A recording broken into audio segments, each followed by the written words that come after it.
Pela última vez na temporada, tem NFL na Itatiaia. Chegamos para o nosso último vídeo desse pequeno compilado que a gente tem feito sobre o futebol americano, mas dessa vez para falar da grandíssima decisão recheada de emoções para você acompanhar. Eu sou o Lucas Sanches, ao meu lado, Felipe Drummond mais uma vez. Druma, tudo bem com você?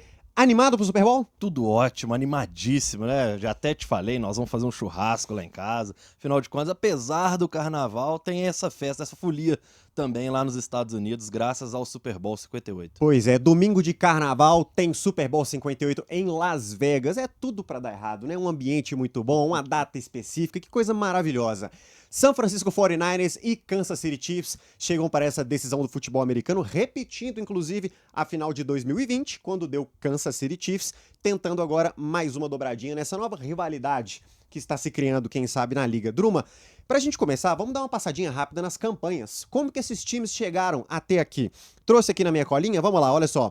O Kansas City Chiefs terminou a temporada com um retrospecto 11-6. Ficou em primeiro na AFC Oeste, AFC é a Conferência Americana. Nos playoffs, eliminou Miami Dolphins, Buffalo Bills e o Baltimore Ravens. 3 confrontos bem difíceis, inclusive, né, Druma? Do outro lado, o San Francisco 49ers ficou 12-5 na temporada regular.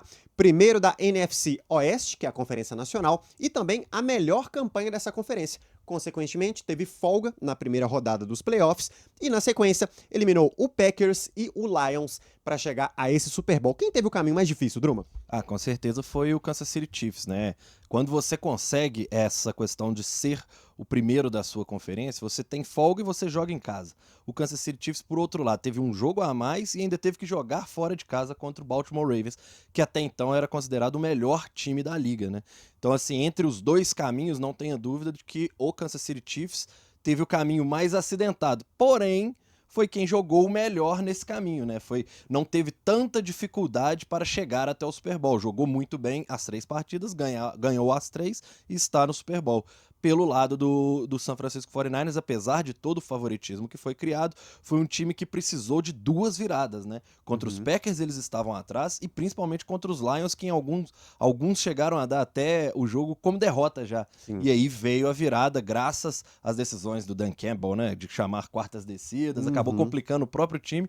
E grandes times, quando têm a oportunidade de abocanhar uma virada, fazem o que o 49ers fez. Abocanhou e conseguiram 2 viradas e conseguiram essa classificação para o Super Bowl, para essa revanche do Super Bowl de 2020. Né? Pois é, e diferentemente dos outros confrontos de playoffs, né, que a gente vem analisando, tá aqui no YouTube do Itatiaia Esporte, toda a análise dos playoffs da NFL, eu acredito que esse confronto tem um favoritismo muito pequeno, se é que existe para algum dos lados. Eu acho até legal, Druma, a gente dar uma passadinha em pontos fortes e pontos fracos de cada uma dessas equipes, porque houve mudanças. Inclusive, na comparação com o Super Bowl anterior, a gente teve o Mahomes de um lado pelo Kansas City e era o Jimmy Garoppolo, certo? Isso. Pelo San Francisco 49ers. Agora a gente vai ter o Mahomes de novo, só que dessa vez contra o Brock Purdy, que é um quarterback um pouquinho mais novo, um pouco mais inexperiente, mas enfim. Mas melhor. Melhor, com certeza, melhor do que o Garoppolo. Mas pra gente ir passando aqui, eu até fiz uma anotação, aí eu quero a minha opinião contra a sua. Pontos fortes, pontos fracos do Kansas City Chiefs. Pra mim, a melhor notícia dos Chiefs é a presença do Mahomes em si. E por outro lado, um ponto fraco é o ataque do time, que tem menos opções na comparação com os jogos dessa temporada e das temporadas anteriores. Você dá pra destacar algo além disso? Não, é lembrar que aquele time que foi campeão em cima do 49ers contava com o Tyreek Hill, que é literalmente, ali era o melhor wide receiver da liga e ainda é um top 5 wide receiver. Sim, agora da lá liga. em Miami. Então, assim, tem essa diferença e o que você falou foi muito feliz. Quando você tem o Mahomes, você pode acreditar em tudo, porque ele faz tudo ser capaz. Ele é um daqueles jogadores tão especiais que a gente não tem. Eu falei isso algumas vezes, né? Eu não tenho o direito de duvidar do Patrick Mahomes. Né? Ele passou do Baltimore Ravens exatamente com essa crença, porque quando você dá uma oportunidade para um jogador desse calibre, ele consegue entregar tudo que se espera e mais. E aí, quando você destaca que esse time tem poucas peças, realmente, ele joga o ataque do Kansas City Chiefs, ele roda com apenas 2 peças confiáveis além dele. Porque é o Travis Kelce, que durante a temporada não vinha fazendo uma grande temporada regular, mas chegou nos playoffs e esses caras não sentem pressão. E aí ele voltou a produzir como o Travis Kelce, e o Isaiah Pacheco, que não é um running back top 10 da liga, mas é um cara que entrega números confiáveis, números sempre estão ali presentes, seja recebendo, seja correndo com a bola. Então ele só tem isso, né? Então, assim, digamos que é muito pouco pra gente poder falar que um time finalista de Super Bowl, que tinha uma das melhores ataques, tá novamente no Super Bowl, só com 2 peças pro Mahomes poder fazer todo o trabalho. Diz muito sobre a qualidade do time isso. E do Exatamente. Mahomes, propriamente. Mas, em comparação ao último time, um destaque positivo. Ele tem uma linha ofensiva melhor. Essa linha protege ele melhor do que as dos anos anteriores. O que é importante, já que ele é ainda mais importante do que era no último Super Bowl. Agora, do outro lado, se do lado do Kansas City a presença do quarterback é algo a mais, do lado de São Francisco, torcedores e apostadores podem até ficar um pouquinho mais preocupados, né, Druma? Porque a gente tem um quarterback mais jovem, mais inexperiente, apesar de muito talentoso, que merece muito estar nessa decisão. O Brock Purdy é um cara que está um pouco abaixo de outros nomes dessa liga. Mesmo assim, São Francisco tem um coletivo magnífico. Aí eu misturo ataque e defesa, quero que você destrinche um pouquinho disso aí, que acredito que seja o principal trunfo desse time de São Francisco para tentar derrubar o favoritismo do Kansas City, né? Não, com certeza. O time de São Francisco é o que a gente pode falar de um time que foi planejado e montado com todas as peças muito fortes. Esse time não tem um setor mediano, todos são muito fortes. E aí o que a gente tá falando, o que a gente destaca como ponto negativo é inexperiência. Não tem mais nada que a gente pode falar de ruim desse time. Porque, de fato, a única coisa que pode pesar contra o Brock Purdy é ele sentir esse jogo. É uma campanha inicial de um Patrick Mahomes que termina em touchdown e aí ele é pressionado a ter que pontuar e não conseguir sentir essa pressão. Porém, é um menino que chegou em 2 anos que ele tá na liga, né? Fora a história dele, Sim, né? sim. É a famosa Cinderela, é a maior Cinderela dos esportes americanos da história. Senhor irrelevante. O cara foi a última escolha de um draft, chega num time que já tinha quarterback, que tinha chegado 2 anos antes dele chegar a um Super Bowl, e ele simplesmente chega, começa a trabalhar, vira titular e apresenta números e chega a brigar por MVP. Né? A gente tá falando de uma temporada em que ele figurou no top 5, ele estava até o final da corrida com chance de ser um MVP da temporada. Né? Mas teve seus pontos fracos, demonstrou algumas coisas como a infantilidade não, mas essa falta de experiência. Imaturidade, talvez. Imaturidade. Só que ele é cercado de jogadores que são do mais alto nível, né? A gente falar de um ataque em que o principal destaque do time é o Christian McCaffrey, né? O melhor running back da liga, mas é um running back que recebe muito bem passes. Ele tem o George Kittle, que se não é o melhor tight end da liga hoje, é o segundo melhor. Possivelmente são os 2 melhores, né? Exatamente. O Kelsey de um lado e o Kittle do outro. Ele vai ter Deebo Samuel, Brandon Ayuk. Então, assim, o time dos 49ers é um time que dá todas as ferramentas para ele poder trabalhar. A questão, para mim, é só essa falta de... Como é que a gente pode? De experiência.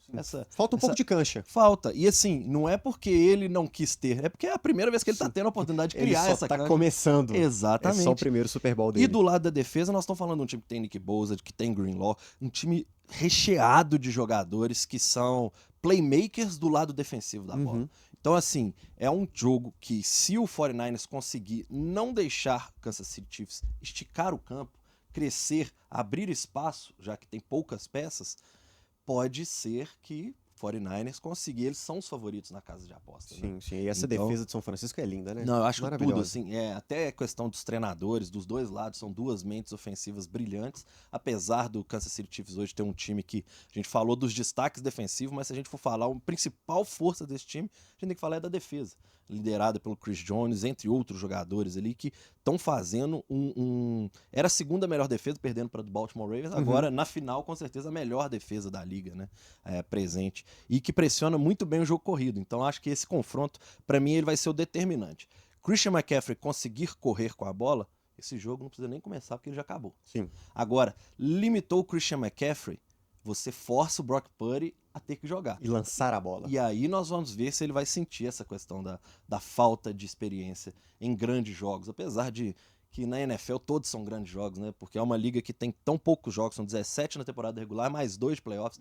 Isso é uma temporada inteira. Sim. Então é decisão o tempo todo, é tempo ruim o tempo todo, né? E final não tem jeito de falar que vai ser fácil, porque você vai estar jogando contra os melhores, com a maior motivação, com o estádio lotado, com o mundo olhando, mais de 200 milhões de pessoas assistindo, então não tem jeito. É o grande jogo, é a hora de brilhar, é a hora de entrar para a história. Justamente. E agora a gente até começa a sair um pouquinho do campo para falar de umas curiosidades, e a primeira delas eu já te pergunto, porque você tá de camisa branca do Kansas City Chiefs, e como, claro, você deve saber, no Super Bowl um time joga com a roupa colorida e o outro time joga com a roupa branca. Mas tem uma mística nisso, né, Druma? Eu queria que você, inclusive, relembrasse em 2020 quem jogou de branco, quem jogou com a roupa vermelha, quem ganhou e como é que é essa mística. Exatamente. Antes de passar, né? O Kansas City Chiefs vai jogar de vermelho, apesar de eu estar com a camisa do Kansas City Chiefs de branco. Eles vão jogar de vermelho e o time do 49ers vai jogar de branco. Isso aconteceu na última vez que eles se enfrentaram no Super Bowl e terminou com a vitória do time vermelho, com a vitória do Kansas City Chiefs. Porém, na escrita dos últimos 19 anos, das últimas 19 disputas, o time que jogou de camisa branca venceu 16 vezes. Ou seja, o Kansas City Chiefs quebrou uma escrita lá e vai tentar repeti-la. E ao mesmo tempo, o 49ers foi o time que teve a escrita quebrada e vai tentar desafiar isso, né? Tentar voltar a mostrar que quem joga de branco é que vence, né? Isso acontece porque o time mandante que escolhe. E o mandante foi o Kansas City Chiefs. E aí eles escolheram jogar de vermelho porque eles quiseram. É a mística deles. É a mística eles querem deles. ir contra a mística, vão contra a mística e tentar ganhar. E o Mahomes, ele é um cara que quebra esses precedentes. Sim. Ele foi MVP da temporada regular, o primeiro MVP a ganhar o Super Bowl. Ele é o cara que não tinha camisa branca e foi lá e ganhou com a camisa branca. Então, assim, ele gosta disso também. A questão lá dos underdogs, né? Os que não são favoritos nas casas de aposta. O Kansas City Chiefs ama esse papel. Se eu não me engano, nos 13 jogos que o Mahomes fez que ele era underdog, ele ganhou 9. Então aí já mostra também o tamanho do cara quando desafiam ele. Até nas escritas, em besteirinhas que a gente pode falar. Ele quer ser o GOAT, a verdade é essa. E ele respondeu isso na coletiva de imprensa. Perguntaram pra ele sobre chegar nos 7 títulos do Tom Brady. Ele falou assim, calma, eu não cheguei nem na metade, vocês já estão querendo que eu dobre. Pois é. Então vamos um ano de cada vez. Mas é impressionante um cara que em 6 anos como titular na liga, chegou em 6 finais de conferência e tá no seu 4º Super Bowl. Isso nunca aconteceu e possivelmente não vamos ver acontecer. Agora, ele tem anos para provar que ele pode chegar no Tom Brady. E chegar no Tom Brady é ganhar. Então a sede dele, não duvidem que é isso que ele tá focado. Não no Tom Brady, mas em ganhar. Ele é viciado em ser campeão. Perfeito. E para você que não conhece tanto o futebol americano, o Super Bowl ele vai um pouco além das 4 linhas do campo. Esse é um evento comercial de magnitudes assim estratosféricas. É o 3º evento mais assistido no mundo, atrás apenas da Copa e das Olimpíadas. É algo realmente impressionante e uma curiosidade que todo ano o pessoal fala muito. Os comerciais ao longo do Super Bowl são comerciais teoricamente normais, de umas empresas normais, americanas, internacionais, enfim. A questão é que um comercial de 30 segundos no Super Bowl pode custar 35 milhões de reais. Isso é muito pouco tempo para muita coisa. E mesmo assim o pessoal consegue, com ideias incríveis também, fazer umas propagandas maravilhosas. Isso é algo que vale a pena a gente ficar atento, inclusive nas redes sociais, o pessoal comenta muito. E se você também não sabe, a gente tem comentado aqui, o show do Super Bowl, no intervalo, que é algo extremamente tradicional, vai contar com o Usher. Usher que é um hit do pop dos anos 2000 aí, com certeza vai fazer a alegria da galera. Uma outra curiosidade envolvendo o mundo artístico e o mundo esportivo é a queridíssima Taylor Swift, né, Druma? Exatamente. Se você também não sabe, ela é a namorada do Travis Kelce, Tyrant do Kansas City Chiefs, e a Taylor Swift, Druma, está em uma turnê internacional no Japão. Só que o Super Bowl vai ser em Las Vegas, coisa de 11 horas de fuso horário. Ela vai pro jogo, Druma? Ela vai pro jogo. A questão é que ela tem em vantagem o tempo, né? Porque essas 11 horas que a gente tá falando, nós estamos falando de um horário contrário. Então, ela lá no Japão, ela está à frente do tempo. Quando ela fizer a viagem, é como se ela saísse de um ponto do mundo, fizesse uma viagem de 11 horas, chegasse no outro lugar e fosse o mesmo horário de que ela saiu. Exato. Então, é meio que uma viagem no tempo para estar presente. Então, ela, apesar de uma viagem ser cansativa, ela vai ter mais de um dia já em Las Vegas para poder descansar e se preparar para a partida. Ela termina o show dela no sábado, amanhã, no caso, às 11 da noite. Já deve entrar no voo ali, no máximo até 1h da manhã. Faz essa viagem para Las Vegas, chega, deve dormir, ir direto pro hotel, ou vem dormir, né? Porque é jatinho particular. Sim, vai chegar na hora do almoço em Las Vegas, né? Exatamente. Então já fica tranquilo, vai ter uma noite de sono ainda em Las Vegas para poder ir para a partida. E no dia seguinte, ela volta pro Japão, porque continua a turnê. Importante Exatamente. Dizer isso. São 2 maratonas de 11 horas de viagem. 2 maratonas, ela vai ter que gostar de viajar nesse tempo. E vai adorar participar do evento também, porque como o Druma disse, são milhões de televisões ligadas, não só nos Estados Unidos. E uma né? curiosidade é que desde que a Taylor Swift e o Travis Kelce assumiram esse namoro, a liga já ganhou mais de 300 milhões de dólares. só em lucro porque ela aparece, então ela espalha a marca, faz tudo isso. Então o valuation da Taylor Swift para a NFL já está em mais de 300 milhões. Então você imagina se a NFL não quer a presença dela. Claro. Inclusive nos Estados Unidos falam que podem dar para ela, caso o Kansas City Chiefs seja campeão, um anel de campeão. Isso é loucura. É meio que um agradecimento, uma loucura, né? uma loucura. O anel, inclusive, como é que chama? Você sabe o nome da joalheria? Você lembra? É Tiffany Co. Tiffany Ele Co. custa em torno de 100 mil a unidade. E aí varia de quantos títulos o time tem, porque cada bola representa um título Sim. que é desenhado no anel.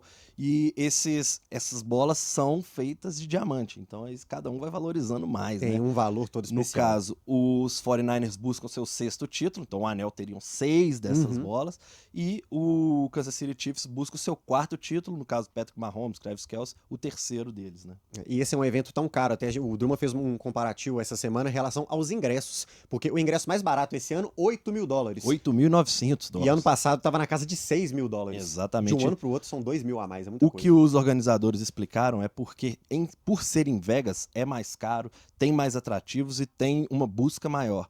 Então, naturalmente, quando tem mais busca, o ingresso que tem um número limitado sobe o preço para não é nem dificultar, é mercado, né? Aquela questão de mercado. Então, dessa vez vão ser os ingressos mais caros da história, não só do Super Bowl, como de todos os esportes. Não teve uma média na história dos esportes gerais que chegou a esse valor de média. É impressionante. Aí pra gente já caminhando pro fim, quem ganhar esse jogo, é claro, leva pra casa o troféu Vince Lombardi, fabricado pela mesma joalheria, e todos os jogadores e membros da comissão técnica, talvez a Taylor Swift, ganharão um anel caríssimo, mas é um anel histórico, como o vencedor do Super Bowl em 2024. Com a apresentação do Usher no intervalo, com muitos comentários nas redes sociais e, claro, a cobertura completa no itatiaesporte.com.br. Esse foi o nosso breve papo sobre a NFL nesses playoffs. A gente encerra com esse vídeo aqui do Super Bowl. Druma, foi uma temporada muito boa. Realmente foi muito legal acompanhar esses jogos, essa reta final de grande emoção. E eu vou te pedir, só pra gente encerrar, qual que é o seu palpite pro jogo, cara? Meu palpite, acho que tá na camisa, né? Eu já vinha apostando a favor do Mahomes e não me entendam mal, eu não olho para o outro time, eu apenas não desafio o Patrick Mahomes. Patrick Mahomes está em campo, eu acho que ele vai ganhar porque é isso que ele faz. Né? Eu sempre brinco que Patrick Mahomes, para mim, no meu campo de visão, ele é o Jordan da NFL. Não porque ele vai ganhar 300 títulos, mas porque ele não consegue ter rivalidade. Ele é o melhor da liga e ponto. Todo mundo joga a temporada inteira para tentar desafiar o reinado de Patrick Mahomes. E era isso que o Jordan fazia, né? Era uma época que tinham vários jogadores, mas todo mundo queria apenas tentar derrotar o Jordan e lá ninguém conseguiu. E na NFL, apenas Tom Brady conseguiu fazer isso. Tom Brady e Joe Burrow, né? Dá o crédito para ele também. Sim. Mas falando de Super Bowl, né? Falando de Super Bowl, apenas Tom Brady conseguiu derrotar, é o que Brock Purdy tentará fazer. Eu tô com você também, eu acho que vai dar Kansas City. Aprendeu a não apostar, uma né? vantagem de 7 no máximo, tá? Mas eu acho que dá Kansas City. Gente, obrigado pela companhia. Siga ligado no Itatiaia Esporte aqui no YouTube, todas as redes digitais da Itatiaia e no itatiaesporte.com.br. A NFL também é aqui na Rádio de Minas. Obrigado e até a próxima.